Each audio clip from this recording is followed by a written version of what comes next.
Assalamualaikum warahmatullahi wabarakatuh. Alhamdulillahirabbil alamin, kita bisa berjumpa kembali dalam pembelajaran Pendidikan Agama Islam dan Budi Pekerti kelas 9. Kali ini kita akan membahas tentang materi zakat bersama Ibu Ida Faridoh dari SMP Negeri 2 Tarogong Kidul. Anak-anakku sekalian, marilah kita awali pembelajaran kita kali ini dengan sama-sama membaca basmalah sekaligus mengucapkan doa. Bismillahirrahmanirrahim. Rabbi zidni ilma warzuqni fahma. Kompetensi dasar dan tujuan pembelajaran.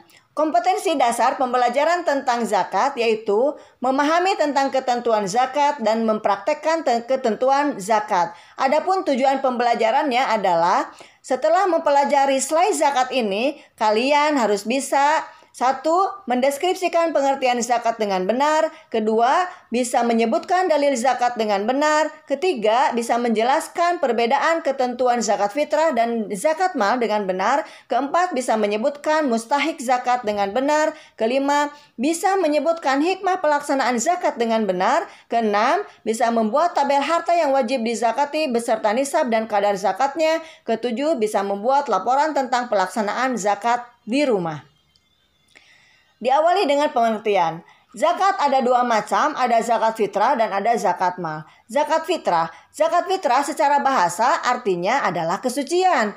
Menurut istilah, zakat fitrah adalah zakat yang wajib dikeluarkan setiap jiwa yang mukmin di bulan Ramadan. Oleh karena itu, zakat fitrah dilaksanakan sejak awal bulan Ramadan sampai menjelang sholat Idul Fitri.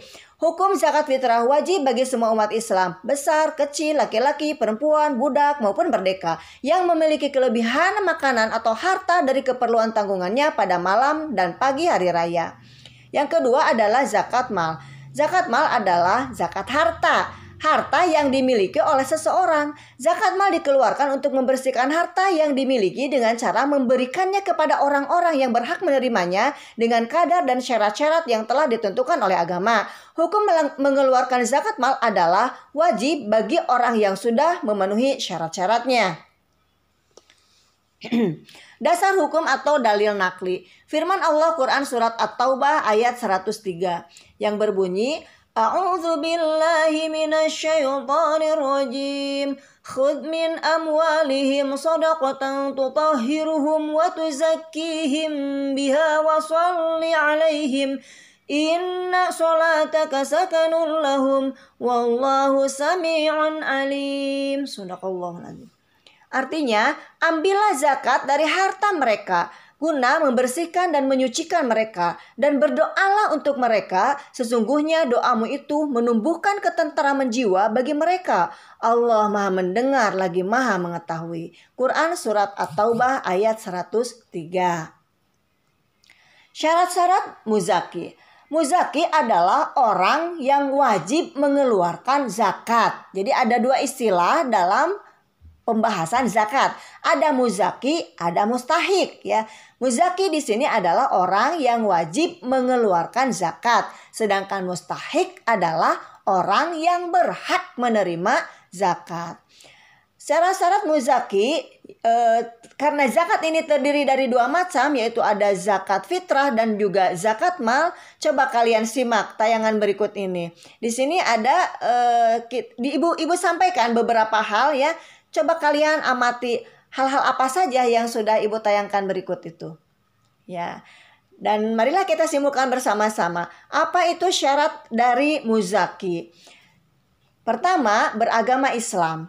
Artinya, orang yang wajib mengeluarkan zakat itu adalah wajib beragama Islam. Jadi, orang yang wajib mengeluarkan zakat wajib beragama Islam. Yang kedua, merdeka. Yang ketiga, harta yang dimiliki sempurna. Jadi tidak merupakan pinjaman dari pihak lain. Keempat adalah harta mencapai 1 nisab. Nisab itu artinya batas minimal jumlah harta yang wajib dikeluarkan zakatnya. Selanjutnya, sudah dimiliki 1 tahun atau sudah cukup haul. Kecuali untuk harta-harta tertentu. Macam-macam harta. Pertama emas, yang kedua adalah perak, yang ketiga pertanian, Yang keempat, perniagaan. Kalian harus bisa membedakan nanti ya, mana itu yang termasuk zakat pertanian, mana itu yang termasuk zakat perniagaan. Yang kelima, rikaz atau barang temuan. Yang keenam adalah profesi. Dan yang terakhir adalah zakat peternakan. Kita lihat dan kita amati tabel berikut ini yang berhubungan dengan zakat. Pertama adalah emas. Seseorang wajib mengeluarkan zakat emas apabila telah memperoleh nisab. Nisabnya itu adalah batas minimal mengeluarkan harta. Dalam hal ini apabila seseorang memiliki emas minimal 85 gram, maka dia wajib mengeluarkan zakatnya sebesar 2,5% dari emas yang dimilikinya. Kapan dikeluarkannya? Yaitu setelah memperoleh 1 tahun. Itu namanya haul. Yang kedua adalah perak. Perak wajib dikeluarkan zakatnya jika telah memperoleh nisab dan nisabnya adalah 624 gram perak. Berapa kadar yang harus dikeluarkannya? Sama, 2,5% dari perak yang dimilikinya dan haulnya harus memperoleh 1 tahun dimiliki. Yang ketiga adalah pertanian. Pertanian ini nisabnya apabila seseorang yang panen ya, si petani itu sudah sampai panen dan panennya itu mencapai minimal 5 wasak atau 750 kilogram. Jadi 5 wasak ini setara dengan 750 kilogram. Adapun tentang zakatnya, pertanian ini ada 2 macam, ada yang 5%, ada yang 10%. Bagi pertanian yang menggunakan biaya, zakatnya adalah 5%. Sedangkan pertanian yang tidak menggunakan biaya, zakatnya adalah 10%. Kapan dikeluarkan waktu mengeluarkan zakatnya? Kapan haulnya? Yaitu setiap kali panen ya. Yang keempat adalah zakat perniagaan. Zakat perniagaan itu kan perdagangan maksudnya ya. Jadi mana saja yang termasuk zakat-zakat perniagaan? Seperti halnya kopi misalnya, perkebunan, hasil kebun atau hasil peternakan semacam unggas, ikan dan semacamnya. Itu termasuk zakat perniagaan. Berapa nisabnya? Nisabnya apabila hasil perniagaan tersebut telah mencapai setara dengan 85 gram emas. Dan kadar yang dikeluarkannya adalah 2,5% dari perniagaan yang diperolehnya. Kapan mengeluarkan zakatnya? Setelah 1 tahun ya. Yang kelima adalah zakat rikaz. Rikaz adalah barang temuan. Nisabnya tidak ada. Jadi untuk rikaz ini tidak ada nisab dan kadarnya pun berbeda dengan yang lain. Ini 20% dari harta yang ditemukan.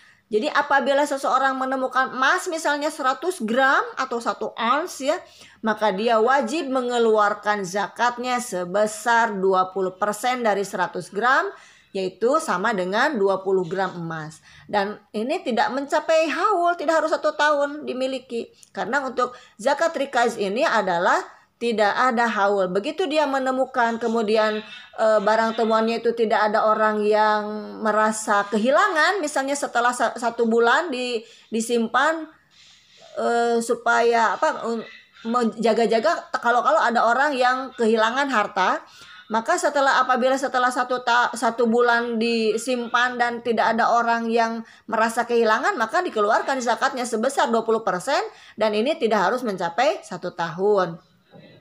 Kemudian zakat profesi. Profesi ini adalah suatu keahlian ya yang dimiliki pekerjaan. Kalian juga mungkin sudah sangat tahu tentang profesi-profesi yang ada di sekeliling kita, misalnya profesi guru, dokter, polisi atau profesi insinyur atau tukang keahlian-keahlian lainnya, arsitek dan sebagainya. Itu apabila mereka memperoleh hasil dari gajinya itu setara minimalnya 85 gram emas dalam 1 tahun ya, maka wajib dikeluarkan zakatnya sebesar 2,5%. Itulah. Selanjutnya adalah zakat peternakan ya. Dalam hal ini diawali dengan zakat unta. Ya, kita coba disimak baik-baik.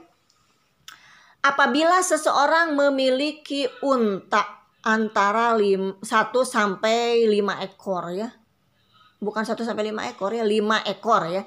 Apabila dia memiliki unta 5 ekor, maka wajib dikeluarkan zakatnya 1 ekor kambing umur 2 tahun atau 1 ekor domba umur 1 tahun. Nah, apabila dia memiliki unta 10 ekor. Nah, tadi 5 sampai 9 ya ini. Batasnya 5 sampai 9 ekor. Yang kedua, apabila dia memiliki 10 sampai 14 ekor, maka wajib dikeluarkan zakatnya sebanyak 2 ekor kambing umur 2 tahun atau setara dengan 2 ekor domba umur 1 tahun. Apabila dia memiliki unta sebanyak 15 sampai 19 ekor, maka dia wajib mengeluarkan zakatnya sebanyak 3 ekor kambing umur 2 tahun atau setara dengan 3 ekor domba umur 1 tahun. Selanjutnya, apabila dia memiliki 20 sampai 24 ekor, maka dia wajib mengeluarkan zakatnya 4 ekor kambing umur 2 tahun atau 4 ekor domba umur 1 tahun. Dan begitulah seterusnya. Setiap penambahan 5 ekor maka bertambah 1 ekor kambing umur 2 tahun atau 1 ekor domba umur 1 tahun. Ini sampai batas 25 ekor. Nah, maksudnya 20 ekor ya. Apabila memiliki harta 25 ekor unta sampai 35 ekor nih, ada 10 batasnya, ada 25 sampai 35, maka dia wajib mengeluarkan zakatnya sebanyak 1 ekor unta betina umur 1 tahun. Apabila memiliki unta sebanyak 36 sampai 45 ekor, maka dia wajib mengeluarkan 1 ekor unta betina umur 2 tahun. Dan begitulah seterusnya. Itu tentang zakat unta ya. Bisa kalian lihat dari uraian-uraian berikut ini. Ya, tadi apabila 5 ekor, 10 ekor, 15 ekor, 20 ekor, 25 ekor. Nah, coba bisa kalian amati ya. Selanjutnya adalah zakat sapi, ternak sapi atau lembu ya, sapi, lembu atau kerbau di sini. Apabila memiliki 30 sampai 39 ekor sapi, maka wajib dikeluarkan zakatnya adalah 1 ekor sapi umur 1 tahun. Dan apabila memiliki 40 sampai 59 ekor sapi, maka wajib dikeluarkan zakatnya 1 ekor sapi umur 2 tahun. Dan begitulah seterusnya. Apabila dia memiliki 60 sampai 70 ekor, wajib mengeluarkan zakatnya 2 ekor sapi umur 1 tahun, kemudian 70 dan seterusnya 2 ekor sapi umur 2 tahun. Tuh. Selanjutnya, zakat ternak kambing atau domba. Coba kalian amati tentang zakat domba ini. Maaf ya. Apabila seseorang memiliki 40 ekor sampai 120 ekor domba atau kambing, dia wajib mengeluarkan zakatnya 1 ekor kambing umur 2 tahun atau 1 ekor domba umur 1 tahun. Apabila 121 sampai 200 ekor, maka dia wajib mengeluarkan zakatnya 2 ekor kambing umur 2 tahun atau 2 ekor domba umur 1 tahun. Apabila dia memiliki 201 sampai 399 ekor, maka wajib mengeluarkan zakatnya sebanyak 3 ekor kambing umur 2 tahun atau 3 ekor domba umur 1 tahun. Apabila memiliki 400 sampai 500 ekor, maka dia wajib zakatnya 4 ekor kambing umur 2 tahun atau 4 ekor domba umur 1 tahun. Dan begitulah seterusnya. Itu tentang zakat dari ternak. Nah, sekarang mustahik. Apa itu mustahik? Mustahik adalah orang yang berhak menerima zakat. Di antaranya pertama adalah fakir. Siapa fakir? Apa itu fakir? Fakir adalah orang yang tidak memiliki harta dan juga tidak memiliki pekerjaan. Kemudian yang kedua adalah miskin. Miskin ini berbeda dengan fakir ya. Kalau fakir itu tadi orang yang tidak memiliki harta, juga tidak memiliki pekerjaan yang tetap.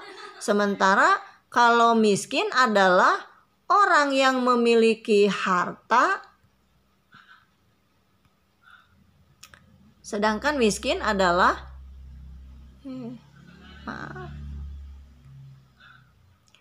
miskin itu adalah orang yang memiliki pekerjaan namun hasil pekerjaannya itu tidak mencukupi kebutuhan sehari-harinya. Itu miskin. Jadi ada beda ya antara fakir dengan miskin. Yang ketiga adalah amil. Amil adalah panitia penyelenggara pelaksanaan zakat atau yang mengambil zakat yang diberikan yang diberikan kepercayaan oleh masyarakat untuk mengelola zakat. Yang keempat adalah mu'alaf. Mu'alaf adalah orang yang baru masuk Islam. Jadi orang yang baru masuk Islam yang keadaannya itu sangat lemah imannya, masih butuh bantuan, maka dia berhak menerima zakat. Kemudian yang kelima adalah rikob. Rikob adalah hamba sahaya ya.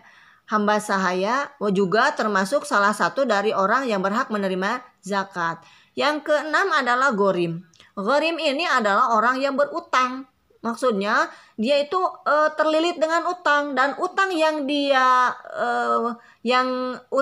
dia miliki itu adalah bukan digunakan untuk keperluan maksiat. Jadi hutangnya ini betul-betul hutang karena dia itu memang failit gitu ya, kekurangan harta, tidak bisa mencukupi kebutuhan ekonominya gitu. Yang tadinya misalnya dari kaya raya, kemudian karena sesuatu hal dia bangkrut dan akhirnya dia menjadi kekurangan dan menjadi orang yang berutang atau termasuk ghorim.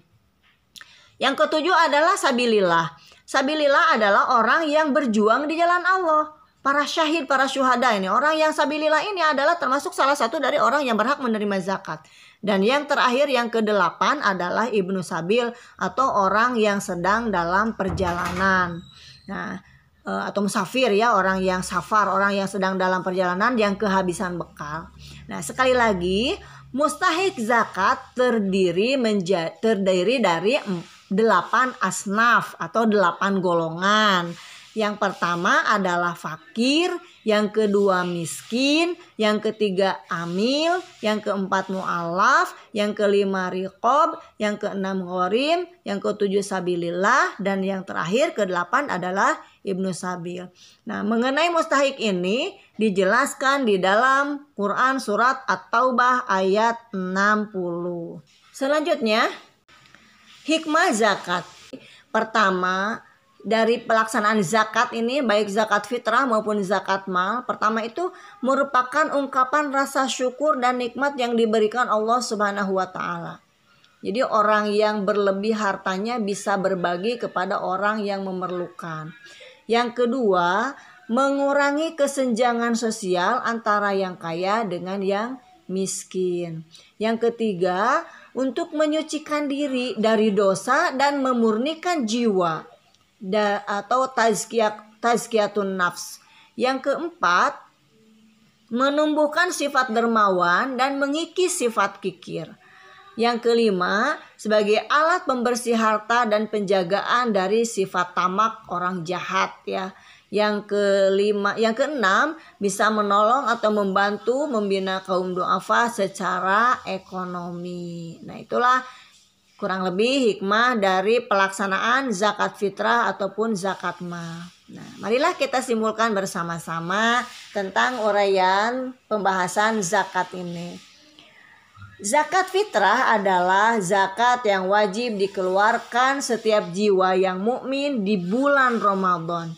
Sedangkan zakat mal adalah zakat harta yang wajib dikeluarkan atas harta yang dimiliki berdasarkan ketentuan agama Islam. Jadi setelah mencapai nisab, setelah mencapai haul dengan kadar-kadar tertentu. Nah, itulah pengertian zakat mal. Meskipun ada di antaranya harta yang tidak harus mencapai haul seperti tadi rikaz ya. Adapun sebagai dalil yang dijadikan sebagai landasan wajib mengeluarkan zakat adalah Quran surat At-Taubah ayat 103. Kemudian dalil yang menjadi landasan orang-orang yang berhak menerimanya adalah Quran surat At-Taubah ayat 60 ya, ayat 60. Selanjutnya syarat-syarat muzaki diantaranya baik itu zakat fitrah maupun zakat mal hampir sama ya, memiliki syarat yang sama, yaitu harus beragama Islam, terus mengalami kalau zakat fitrah nih harus beragama Islam, mengalami hidup di bulan Ramadan dan mampu membayar zakat. Sedangkan zakat mal adalah adanya niat dari adanya muzaki. Syarat-syarat zakat mal ada tambahan tadi bahwa zakat mal itu harta yang dimiliki adalah harta secara sempurna milik pribadi, tidak ada kaitan tanggungan dengan pihak lain. Itunya tambahan dari zakat mal jika dibandingkan dengan zakat fitrah. Adapun rukun zakat fitrah yaitu satu niat, kemudian adanya muzaki, yang ketiga adanya mustahik. Tadi muzaki orang yang mengeluarkan zakat, kemudian ada orang yang menerima zakat, dan ada harta yang wajib dikeluarkan zakatnya. Jadi ada 4 hal yang termasuk rukun zakat. 1 niat, 2 ada muzaki, 3 ada mustahik, dan 4 ada harta yang dikeluarkan. Kemudian syarat-syarat muzaki zakat mal. Oh iya, tadi tukar ya posisinya.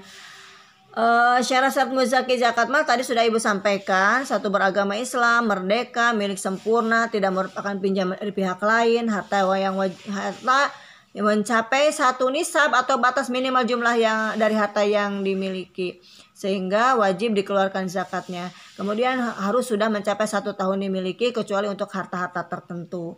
Harta yang wajib dizakati diantaranya meliputi emas, perak, perdagangan, peternakan, pertanian, harta temuan atau profesi.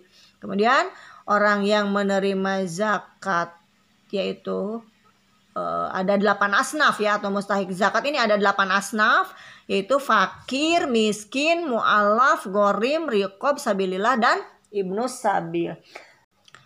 Kemudian terakhir hikmah dari pelaksanaan zakat ini adalah merupakan ungkapan rasa syukur, mengurangi kesenjangan sosial, menyucikan diri dan memurnikan jiwa, menumbuhkan sifat dermawan sebagai alat pembersih jiwa, dan menolong kaum duafa dan mewujudkan tatanan masyarakat yang sejahtera.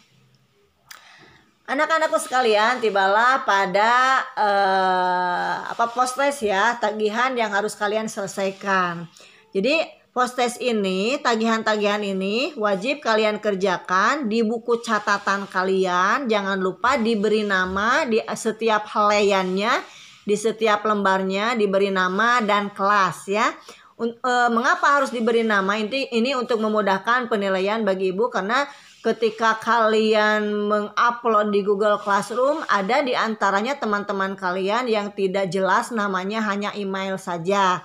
Maka dari itu untuk menghindari kesalahan dalam pemberian penilaian, maka Ibu sarankan kalian harus memberi nama yang jelas, nama depan, nama yang sesuai dengan absen depan, dan nama akhir ya, lengkap namanya. Bukan hanya nama panggilan, jadi nama yang sesuai dengan absensi gitu ya. Kemudian kalian jawab pertanyaan-pertanyaan berikut ini. Yang pertama, jelaskan pengertian zakat fitrah. Yang kedua, jelaskan pengertian zakat mal. Kemudian yang ketiga, sebutkan dalil nakli tentang zakat fitrah dan zakat mal. Jadi dalil nakli yang berhubungan dengan muzaki, wajib dikeluarkan zakatnya ya. Yang keempat yaitu uraikan perbedaan ketentuan zakat fitrah dan zakat mal. Dan yang terakhir, silakan kalian sebutkan hikmah-hikmah dari mengeluarkan zakat. Apabila kalian memiliki hikmah yang lain, tambahan yang lain yang berbeda dengan yang Ibu sampaikan kali ini, itu kalian bebas untuk mengeksplor ya. Tidak harus mesti sama dengan yang ini. Ini hanya sekedar bekal saja bagi kalian, dan silakan kalian tambahkan ilmu-ilmu kalian. Kembangkan dari berbagai sumber, boleh dari buku buku paket, boleh juga dari media internet, boleh juga dari media-media yang lainnya, sehingga Ibu pada saat ini tidak akan membatasi harus bagaimana. Silakan kalian bisa mengeksplor dari berbagai informasi. Yang penting tujuannya adalah kalian semakin hari harus semakin bertambah ilmu ya. Ilmunya harus semakin meningkat. Dan ingat, Ibu pesankan kepada kalian, jadilah orang yang selalu tawadhu ya.